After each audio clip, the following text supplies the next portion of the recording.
دوستو، جب سے آدم علیہ السلام کا مجسمہ بن کر تیار ہوا تب سے لے کر قیامت تک کے تمام ابوالآدم کی اولاد کو بہکانے، راہ حق سے ہٹانے اور طرح طرح کے مصیبتوں میں پھنسانے کا ذمہ شیطان مردود نے اپنے ذمے لے لیا ہے۔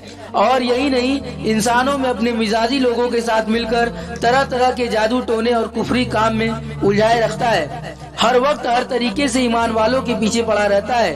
حضور صلی اللہ علیہ وسلم کا ارشاد ہے کہ شیطان مردود انسان کا کھلا دشمن ہے۔ یہ لوگوں کو غلط کاموں کو کرنے میں اکساتا ہے۔ جادو ٹونا، نظر کا لگنا، یہ سب اللہ کے رسول صلی اللہ علیہ وسلم کے دور سے ہی ہے۔ یہاں تک کہ خود آپ رسول اللہ صلی اللہ علیہ وسلم پر بھی جادو ٹونا کیا گیا۔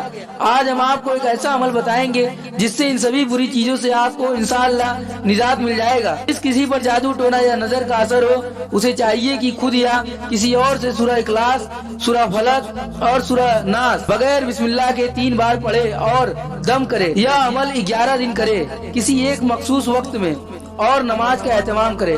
انشاءاللہ آپ کو نفع ملے۔